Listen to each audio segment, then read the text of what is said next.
I ended up working today. First of all, happy Memorial Day. I hope you're all having a safe and happy time.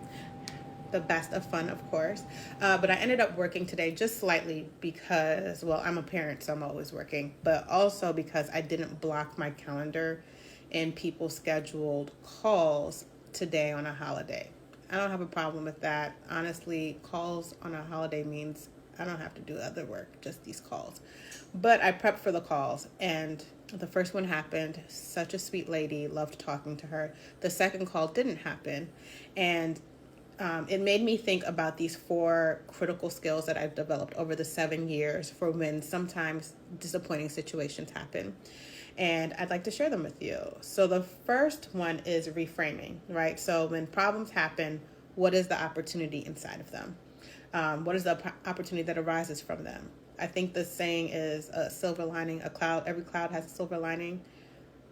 Always think about what's the positive of the situation. A call falls through. What can I do now? I did my pitch video for my class. I got started on my dinner early.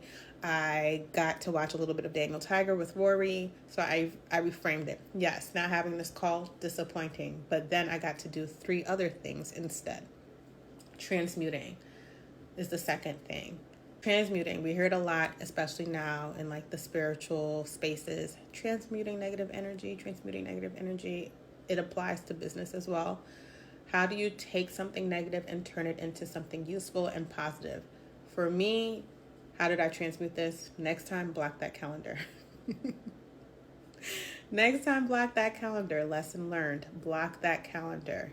Again, I got to reframe and do other things, and I'm not in a bad mood because of it. I'm actually happy because now I'm much more closer to having those beef tenderloins that are in the oven right now. Next, communication. Communication is a big one, and it's more than just being nice. Communicating, and I learned this early on in starting my company, is all about covering your ass.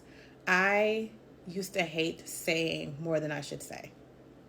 Honestly, I say used to. I still slightly hate saying more than I have to say. But you always want to cover your tracks in everything that you do. And not necessarily cover up, but cover your tracks. So if someone missed the call, okay, that's sad. I hope they're okay. I hope nothing terrible happened. I also hope they're having a good time because it's a holiday. But for me, on the other side, I'm following up with an email. I'm following up with a text. I'm sending the link, etc. Right? So no one can say, especially if this person came through a dear relationship, that Ayana didn't dot her I's and cross her T's. Lastly, pruning. This is my favorite thing to do as someone who has, for the past 30-something years, sorry, hold on.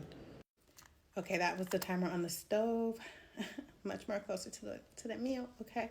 And what was I talking about? Pruning. So pruning, cutting away what's not working, even if it's hard to let go. Processes, people, systems, ideas, anything that does not work, you gotta let it go. Because when you let go of things, you make space to get more. And that is Ayana's 4 blah, blah, blah, blah, blah. I forgot what I was calling this. But that is my 4 things that have helped me over the past 7 years. Okay, that's it.